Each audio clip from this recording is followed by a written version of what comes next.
Assalamualaikum. Hai, apa khabar semua? Bertemu lagi bersama saya Cikgu Wahidah. Tajuk yang akan kita pelajari pada hari ini ialah kebaikan dan keburukan teknologi. Jom kita mulakan.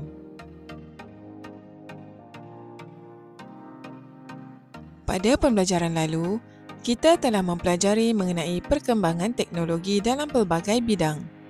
Teknologi memainkan peranan yang sangat penting dalam kehidupan kita. Ia dapat memberi banyak kebaikan kepada kita, namun teknologi juga boleh mendatangkan keburukan jika tidak digunakan sebaik mungkin. Mari kita lihat kebaikan dan keburukan teknologi.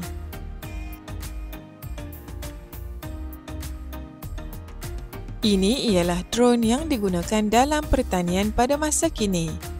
Penggunaan drone dalam penyemburan racun serangga pada tanaman dapat membantu manusia menjimatkan masa dan tenaga mereka. Walau bagaimanapun, jangka hayat bateri drone adalah terhad dan pelupusannya dapat mengakibatkan pencemaran kepada alam sekitar.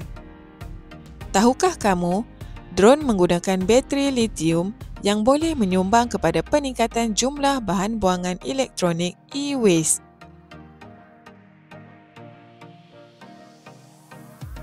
Seterusnya, kebaikan teknologi dalam bidang perubatan iaitu penghasilan ubat-ubatan dapat membantu manusia merawat penyakit dan meningkatkan kualiti kesihatan.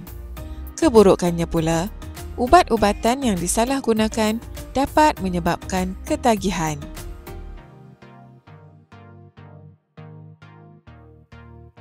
Dengan perkembangan teknologi dalam bidang pembinaan pula, kawasan berbukit dapat diteroka dan rumah dapat dibina untuk dijadikan kawasan penempatan. Namun, keburukan teknologi ini menyebabkan flora dan fauna akan musnah akibat aktiviti penebangan hutan untuk tujuan pembinaan infrastruktur. Ini dapat menjejaskan keseimbangan ekosistem. Perkembangan pesat dalam teknologi komunikasi banyak mendatangkan kebaikan seperti perkongsian maklumat yang berlaku secara pantas dan tanpa batas dapat menjimatkan masa. Walau bagaimanapun, kita perlu berhati-hati kerana data peribadi mudah diceroboh dan disalahgunakan oleh pihak yang tidak bertanggungjawab.